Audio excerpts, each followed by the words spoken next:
জিন্দিগি মানে শুধু আল্লাহ আম করে বানাইছে মানুষের বেডি চাইতে বললা, এটা কোনো কথা হইল মিয়া? জীবন মানে বেডি সাউন্ড, এটা কি? আল্লাহ আমাদেরকে মাফ করে দেন। লাউ কানু ইয়ালামুন, আল্লাহ বলেন বান্দা যদি এই কথাটা বুঝতা কত না ভালো হতো বান্দা। যদি আমি আল্লাহর কথাটা বুঝতা, আমাকে বাদ দিয়ে যে যাকে ধরলা সে যেন মাকড়সার জাল বানাইলা, সে যেন মাকড়সার ঘর বানাইলা। আর মনে রেখো, 1 ফুৎকারে 2:30 বাজে চলে গেলে পরের দিন 2:30 আসতে আসতে আর কিছুই থাকে না। বুঝেন নাই? মাকড়সা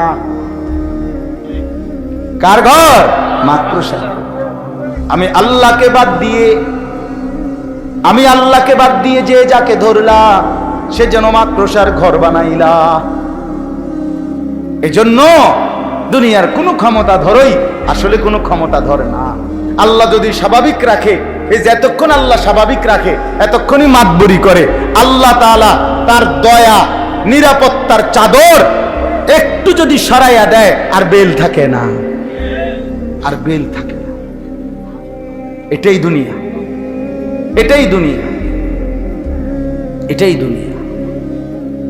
এজন্য ইন্নাল্লাহা ইয়ালামু মা ইয়াদউনা মিন দুনিহি মিন শাই, আল্লাহ তাআলা বলেন তোমরা আল্লাহকে বাদ দিয়ে যে কিছু জিনিসকে, সেই একেবারে ছোট বড় যাই তোমরা আল্লাহকে বাদ দিয়ে ধরছো ডাকছো, আমি আল্লাহ তাআলা সব জানি বান্দা, আমি একটাও ছাড়বো না।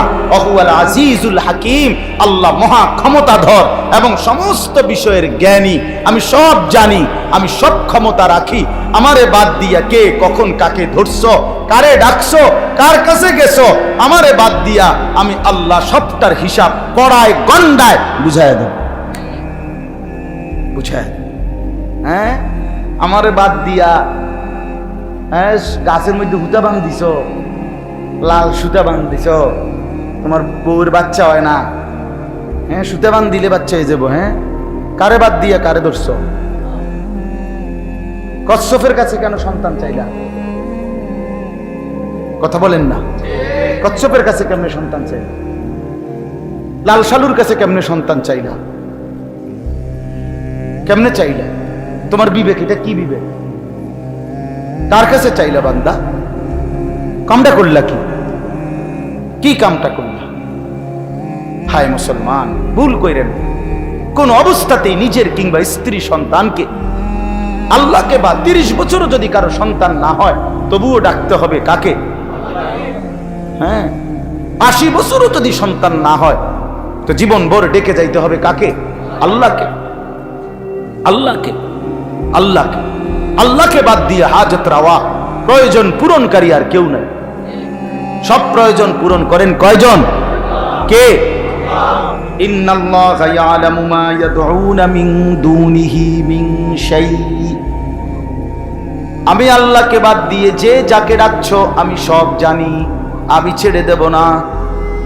ওমান ইউশরিক বিল্লাহ ফাকাদ হাররামাল্লাহু আলাইহিল জান্নাহ, আল্লাহ বলেন যে আমি আল্লাহর সাথে শিরিক করবে আমি আল্লাহ ওয়াদা দিলাম, নাফরমান আমার জান্নাত তোর জন্য হারাম করে দিলাম, আমার জান্নাত তোর জন্য হারাম। ওয়া মাওয়াহুন নার, নিশ্চিত ঠিকানা জাহান্নাম। ঈমান বড় নিয়ামত। ওই যে কথাটা আবার বলছি, পৃথিবীর সব কিছুর ঘাটতি মেনে নেওয়া যায়, ঈমানের ঘাটতি মেনে নেওয়া যায় না। ঈমানের ঘাটতি হইতে পারবে না। ঈমান সর্বশ্রেষ্ঠ নিয়ামত। ঈমান নিয়ে আল্লাহর সামনে দাঁড়াইতে পারলে আল্লাহ তাআলা সর্বশ্রেষ্ঠ, সর্বনিম্ন সামান্য ঈমান যে দিতে পারবে আল্লাহর সামনে, 1 জাররা সরিষার দানা পরিমাণ, তাকেও আল্লাহ তাআলা 10 দুনিয়া বরাবর জান্নাত দান করবে।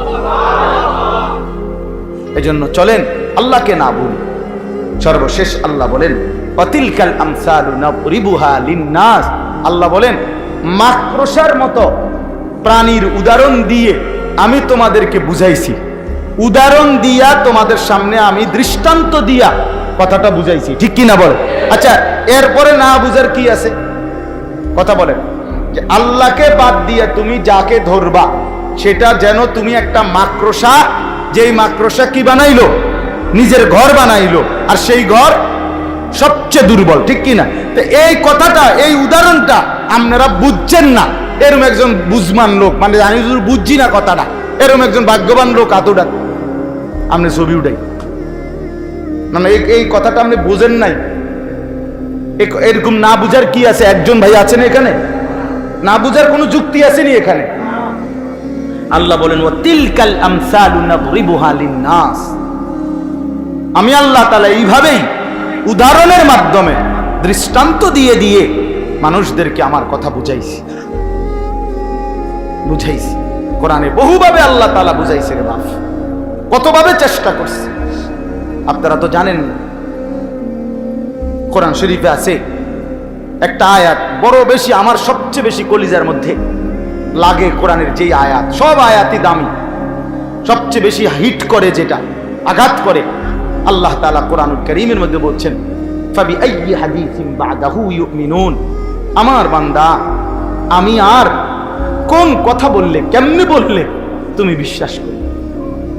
আমি এত ভাবে বললাম, 23 বছর 30 পারা কোরআন আমি একটা একটা করে আমার বন্ধুরে দিয়া বলাইলাম, আর কি বললে, কেমনে বললে তুমি আমি আল্লাহর কথা বিশ্বাস করবে?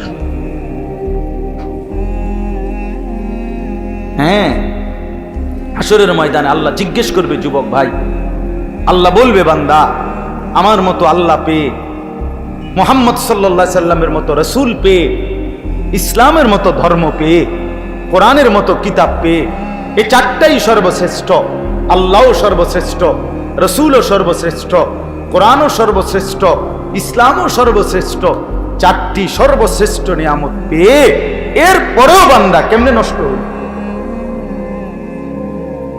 কেমনে বরবাদ হইল, তুমি কেমনে জাহান্নামী হইলা? ফেরেশতারাও তো অবাক হয়ে যাবে। কোরআন শরীফে আছে মিয়া, ফেরেশতারাও তো আশ্চর্য হয়ে যাবে। আলাম ইয়াতিকুম নাদির, ফেরেশতারাও জাহান্নামীকে জিজ্ঞেস করবে, কি রে ভাইয়া, তোর কাছে কি কেউ কোনোদিন জাহান্নামের ভয় দেখায় নাই? মানে ফেরেশতা পর্যন্ত অবাক হবে, আল্লাহ এটা তো আখিরি পয়গম্বরের উম্মত, ওরে কেমনে জাহান্নাম দেব মাওলা?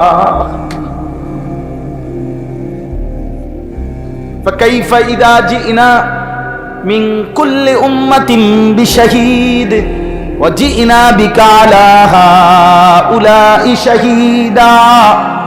এই আয়াতের একটা ব্যাখ্যা হইল, আল্লাহ বলেন, বন্ধু, আসরের ময়দানে আপনি বন্ধুকে সামনে নিয়ে আপনার উম্মতের আমলনামা আমি পেশ করব। তাফসীরের মধ্যে আছে, আল্লাহর নবী এই আয়াত শুনে অঝরে নবীজি দুই চোখ বেয়ে কাঁদতেছিলেন। মুহাদ্দিসিনে কেরাম বলেন, কেন কাঁদলেন নবী? নবী ভাবতেছিলেন, হায়, আমার আল্লাহ যদি আমার সামনে আমার উম্মতের আমলনামা খোলে, আর আমি যদি আমলনামার মধ্যে বন্দিগি না দেখি, নাফরমানি বেশি দেখি, তাইলে তো আমার উম্মত, আমি আল্লাহর সামনে বেইজ্জতি হব, ছোট হয়ে যাব। যে এত বড় নবী, সব নবী তো মিয়া শুধু নবী, এই নবী তো শ্রেষ্ঠ নবী। কথা বলেন না কেন? হুসনে ইউসুফ দামে আইসা ইয়াদে বাইদাদারি আছে খুবা হামাদারান তু তনহাদার। আল্লামা ইকবাল বলছে, হে নবী, ১৬ লক্ষ নবীর যত মুজিজা, বৈশিষ্ট্য, গুণ, আমি যদি একটা একটা করে আপনার মাঝে তালাশ করি, নবী আপনার মাঝে সবই খুঁজে পাই। আদম থেকে ঈসা সমস্ত নবীর যত গুণ, আপনি মুহাম্মদ একাই সব। এত বড় নবীর উম্মত হয়ে যদি আমরা জাহান্নামী হই, বরবাদ হয়ে যাই, এর চাইতে বড় আফসোসের বিষয় কি ভাই? ওমা ইয়াকিলুহা ইল্লাল আলিমুন। আল্লাহ বলে, প্রকৃতপক্ষে যারা জ্ঞানবান, বিবেকবান, ইলমওয়ালা, কোরআন সুন্নাহর বুঝ যাদের মধ্যে আছে, আমি আল্লাহর উদাহরণ থেকে তারা স্পষ্ট বুঝতে পারবে যে আল্লাহকে বাদ দিয়ে কাউকে ধরা উচিত না। চলেন আজকে এতটুকুই কথা। যুবক ভাই সবার কাছে প্রতিদিন আমি এক কথারই ফেরিওয়ালা, সারা দিন রাত এই চিল্লাই, শুধু চিল্লা। আমি জুমার নামাজ পড়াইছি ঢাকা মোহাম্মদপুর, বরাবর 3টা বাজে রওনা দিছি এই জুমার নামাজ পড়া দুগা ভাত খাইয়া, আর এই মাঝখানে শুধু নামাজ পড়ছি, বুঝছেন? এরপরে 8টার সময় সেখানে পড়ছি। এখন আমার ওই আবার মাহফিল আছে, ওই দাফুনিয়া না কিটা জানি কয় এনে, ওইখানে বয়ান আছে। আমি ওইখান থেকে আল্লাহ যদি আইতে পারে আবার রাতে সিলেট চলে যাবো। তো এই জিন্দিগি, এই জিন্দিগি, এটাই এই আডন জিন্দিগি, ফেরিওয়ালার মতো ঘুরা, এই জিন্দিগি, এই জিন্দিগি। তো এই জন্য ভাইয়া সবার কাছে অনুরোধ, অনেক নওজোয়ান ছেলে ভাই, তোমরা মহব্বত করেই আসছো ভাই, দয়া করে এই ভালোবাসা যেন আল্লাহর জন্য হয়, আল্লাহর জন্য মহব্বত যেন আল্লাহর জন্য হয়। এই জন্য আমরা সবাই আল্লাহকে ডাকি, আল্লাহর ইবাদত করি, 5 ওয়াক্ত নামাজ পড়ার চেষ্টা করি। আল্লাহ তাআলা আমাদের সকলকে তৌফিক দান করেন। হ্যাঁ দেখেন, একটা ছোট্ট উদাহরণ বলি। একজন বড় আলেমে দ্বীন ছিলেন ইমাম ইবনু তাইমিয়া রাহমাতুল্লাহি আলাইহি। তো ওনার জীবনীর মধ্যে আমরা পড়ছি যে উনি আপনার ওনাদের অঞ্চলে কাফের মুশরিকরা মুসলমানদের পুরা এরিয়ার মধ্যে হামলা করছে, অসংখ্য মুসলমানকে হত্যা করছে। বাকি মুসলমানরা বসত বাড়ি ছেড়ে অন্য দেশে হিজরত করে চলে গেছে।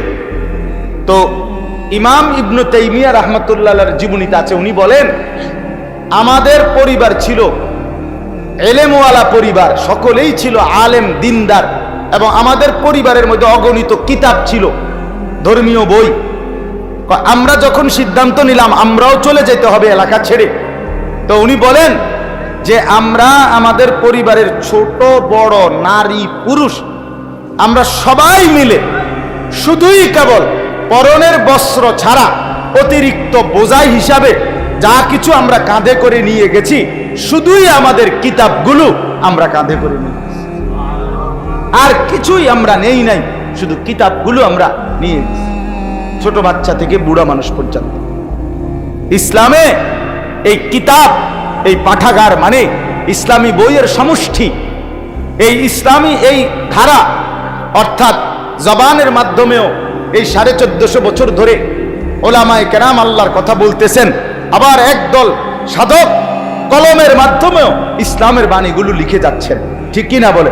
দুইটাই কিন্তু সমান তালে চলতেছে। আল্লাহর কথা যেমন জবান দিয়ে সব জামানায় হচ্ছে, আল্লাহর কথা কলম দিয়েও কি হচ্ছে, লেখা হচ্ছে।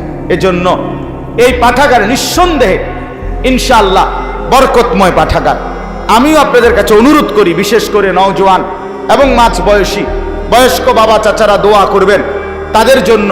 আর নওজোয়ান যারা নতুন করে আপনারা শুধু ওয়াদা করেন যে ইনশাআল্লাহ আপনারাও এই পাঠাগারের সদস্য হবেন। দিল থেকে যার ভাল লাগে সে শুধু হাত তুলে নিয়ত করেন ইনশাআল্লাহ যে ইনশাআল্লাহ আমরাও সদস্য হব। আল্লাহ তাআলা তৌফিক দান করেন, আল্লাহ তাআলা কবুল করে নেন। আজকের এই মাহফিলকে আল্লাহ তাআলা বরকত দান করেন। আলহামদুলিল্লাহি রাব্বিল আলামিন। আল্লাহুম্মা আনতাস সালাম ওয়া মিনকাস সালাম। তাবারাকতা ইয়া যাল জালালি ওয়াল ইকরাম। মাওলায়ে